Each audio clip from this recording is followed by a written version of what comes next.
کے ساتھ وہ بازار جائے، مارکیٹ جائے بغیر اس کے جان کے، یہ کبھی بھی شوہر اسے معاف کر سکتا؟ اسے معیش اس کے اس کی زندگی کے ساتھ شرارت یہ معاف نہیں۔ اس لیے اس بات کا عورتوں کو خیال رکھنا پڑے گا کہ اپنے شوہر کی خدمت کریں، ان کی دیکھ ریکھ کریں۔ وہ ان کے لیے سردی اور گرمی میں مصیبتیں مشقتیں برداشت کرتا ہے اور ان کے لیے کما کے رانی بنا کر کے گھر میں رکھتا ہے۔ اگر وہ ناراض ہو جائے تو آپس میں انا کبھی نہیں آنی چاہیے، آپس میں بات چیت کا سلسلہ جاری رہنا چاہیے، کبھی موبائل سوئچ آف نہیں ہونے چاہیے، بات کے سلسلے جاری رہنے چاہیے۔ کتنی بھی دشمنی ہو جائے میاں بیوی میں، لیکن راستہ ہمیشہ کھلا رہنا چاہیے عزیزان محترم۔ اس لیے انا کا معاملہ نہیں آنا چاہیے، بات چیت کرنا چاہیے آپس میں، اور عورت کا فرض بنتا ہے کہ اپنے شوہر کے ہاتھ کو اپنے ہاتھ میں لے کر کے اس سے معافی مانگے، اور شوہر کو بھی چاہیے کہ وہ کم از کم محبت کا اظہار کرے، پیار کا اظہار کرے، ہدیے لائے، تحفے لائے، اسے کھلائے، اسے پلائے۔ اللہ کے رسول صلی اللہ علیہ وسلم کی زندگی بہترین نمونہ ہے کہ اللہ کے نبی صلی اللہ علیہ وسلم کٹورے میں دودھ آیا یا پانی آیا، اللہ کے نبی نے اپنی ازواج مطہرات میں ایک بیوی کو دیا پینے کے لیے، انہوں نے پیا۔ اللہ کے نبی نے جہاں سے انہوں نے ہونٹ لگا کے پیا تھا، وہیں سے ہمارے اور آپ کے نبی محمد رسول اللہ صلی اللہ علیہ وسلم نے وہاں سے ہونٹ لگا کے پیا، دوسری کو دیا، پھر انہوں نے جہاں سے ہونٹ لگا کے پیا تھا وہاں سے انہوں، اس طرح سے سب بیویوں کو دے کر کے آپ نے وہیں ہونٹ لگا کے پیے جہاں آپ کی بیویوں نے ہونٹ لگا کے پیا تھا۔ اللہ اکبر، رضی اللہ تعالی عنہن صلی اللہ علیہ وسلم۔ اس طرح سے اللہ کے نبی نے اپنی امت کو یہ طریقہ بتایا کہ تمہیں زندگی کس طرح سے گزارنی۔ اللہ کے نبی صلی اللہ علیہ وسلم فرمایا کہ المرأة اذا صلت خمسها وصامت شهرها وطاعت بالها وحفظت فرجها، عورت اگر 5-4 کام کر لے، نماز پڑھ لے، رمضان کے مہینے کا روزہ رکھ لے، اپنے شرمگاہوں کی، اپنے عزت و آبرو کی حفاظت کر لے اور اپنے شوہر کی اطاعت کر لے، تو قیامت کے دن پکارنے والا پکارے گا کہ اے اللہ کی بندی، یہ جنت کے 8 دروازے کھلے ہیں، تو جس دروازے سے جنت میں داخل ہونا چاہے چلی جائے۔ اللہ اکبر، یہ کتنی بڑی بشارت ہماری بہنوں کے لیے اور ہماری ماؤں کے لیے ہے۔ اللہ تعالیٰ ہم سب کو قرآن و سنت پر عمل کرنے کی توفیق عطا فرمائے۔ عزیزان محترم، تو یہ حق حقوق آپس کے ہیں، بھائی کا بھائی کے اوپر حق ہے کہ کوئی کسی کو، اللہ کے رسول صلی اللہ علیہ وسلم فرما کہ ایک مسلمان کے اوپر حق یہ ہے کہ نہ اسے گالی دے، نہ اسے مارے، نہ اسے پھٹکارے، نہ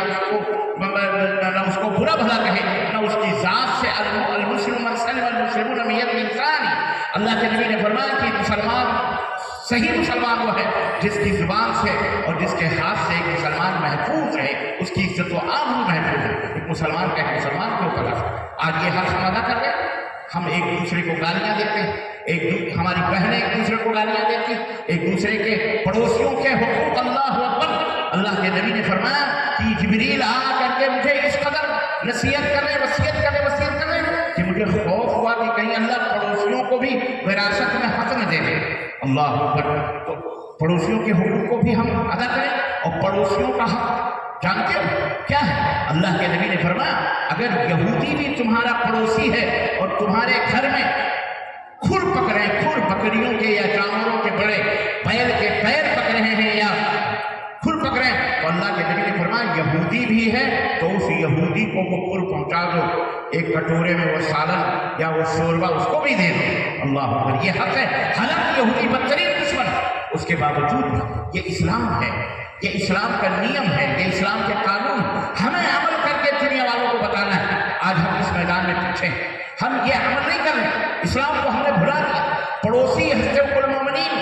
عائشہ رضی اللہ تعالیٰ عنہ سے پوچھا گیا پڑوسی کس کو کہتے ہیں؟ کیا جس کی دیوار ہماری دیوار سے لگی ہو وہ پڑوسی ہے؟ کہا نہیں، تمہارے دائیں طرف 40 گھر، بائیں طرف تمہارے گھر کے 40 گھر، تمہارے گھر کے آگے 40 گھر، تمہارے گھر کے پیچھے 40 گھر، یہ سارے پڑوس میں آتے ہیں، ان سب کے حقوق کو ادا کرنا ہے۔ ان میں کوئی بھوکا نہ رہے، ان میں کوئی بیمار نہ ہو، چاہے وہ مسلم ہو یا غیر مسلم ہو۔ اللہ کے نبی ایک یہودی کے بچے کی عیادت کے لیے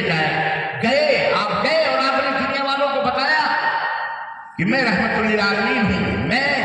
اسلام کا پیغامبر ہوں، اسلام دین رحمت ہے، سب کے لیے رحمت ہے۔ اللہ کے نبی یہودی کے بچے کے عیادت کے لیے گئے، یہ دلیل ہے اس بات کی کہ ہم بھی اگر ہمارا پڑوسی غیر مسلم ہے، اگر ہمارا برادران وطن بھوکوں مر رہا ہے، اگر کوئی بھائی مریض ہے، ہاسپٹل میں ہے، پیسے نہیں ہیں علاج کرنے کے، اللہ نے آپ کو پیسے دیے، چاہے وہ مسلم ہو یا غیر مسلم ہو، ایک مسلمان کے ناطے آپ کا فرض بنتا ہے پرچی لے کر دوا خرید کر اگر اللہ توفیق دیا تو لا کے دے دو، اس کو بھی کھلاؤ، اس کو بھی پلاؤ۔ اس طرح سے اسلام آگے بڑھتا ہے، یہ حقوق ہے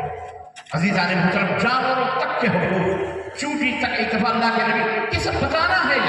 یہ سب آپ کو پڑھنا ہے نبی کریم صلی اللہ علیہ وسلم کی سیرت ہے، یہ اسلام ہے۔ اور اگر آپ نے اللہ کے حقوق کو اور بندوں کے حقوق کو اس طرح سے اگر آپ نے خیال کر کے رکھا تو یاد رکھو اس دنیا کے اوپر انشاءاللہ تبارک تعالیٰ کم از کم اپنے بھارت کے رہبر بن جاؤ گے، رہنما بن جاؤ گے، کوئی آپ کے اوپر انگلی اٹھانے والا بھی نہیں ہوگا، نہ کوئی آپ کو تانا دینے والا ہوگا۔ آپ کے دین نے آپ کو وہ اخلاق سکھائے ہیں، وہ بلندیاں عطا فرمائی ہیں اور وہ گڑ بتائے ہیں، وہ کیمیا عطا کیا ہے کہ اللہ اگر ہم ان کو اپنی زندگی کے اوپر نافذ کریں، اپنے سماج اور معاشرے کے اوپر نافذ کریں تو اللہ کی قسم دنیا کے لیے رول ماڈل ہو جائیں گے، نمونہ ہو جائیں گے، اور دنیا ہمارے اسلام کو قبول کریں گے۔ اپنے شادی بیاہ کو پاکیزہ کرو، گانے بجانے سے، رسم و رواج سے، بری چیزوں سے، اپنے اس معاشرے کو بدعقیدگیوں سے، شرک سے، بدعات سے، خرافات سے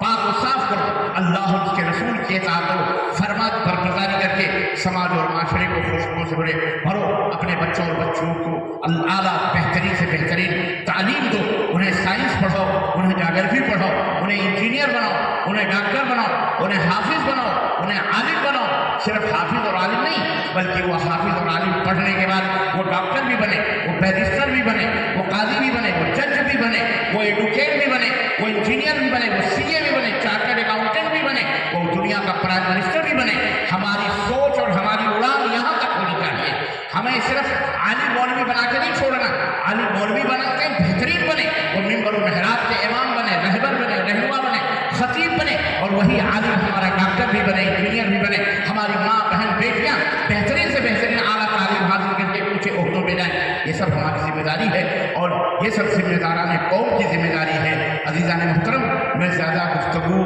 نہ کرتے ہوئے، رات کی اس لمبائی کو محسوس کرتے ہوئے، میں اپنی بات کو سمیٹتے ہوئے یہ بات آخری یہ نصیحت سب سے پہلے میرے لیے، آپ کے لیے، کہ اگر ہم دنیا کے اندر بھی آخرت کے اندر بھی چاہتے ہیں تو ہمیں چاہیے کہ ہم رب کے قرآن اور محمد الرسول اللہ صلی اللہ علیہ وسلم کے فرمان کے مطابق اپنے سماج کو، اپنے ایمان کو، اپنے عقیدے کو، اپنے عمل کو، اپنے اخلاق کو، اپنے معاملات کو ڈھالیں اور آگے بڑھیں۔ اللہ ضرور ہمارا ناصر اور حامی ہوگا۔ اللہ عز و جل سے دعا ہے کہ اللہ تعالیٰ ہم سب کی زندگی میں برکت ہی برکت عطا فرمائے اور اللہ ہمارے دلوں میں ایک دوسرے سے محبت عطا فرمائے۔ اللہ ہمارے سماج اور سوسائٹیوں کو شیطان کے ہر شر اور ہر مکروہ اور ہر گندی چیزوں سے دور فرمائے۔ اللہ ہمارے آل اولاد کی حفاظت فرمائے، ہمارے نوجوانوں کی حفاظت فرمائے، ہماری بہن بیٹیوں کی حفاظت فرمائے۔ اللہ ہمارے نوجوانوں کو بہترین بیویاں عطا فرمائے اور ہماری بہنوں اور بیٹیوں کو بہترین شوہر اللہ تعالیٰ عطا فرمائے۔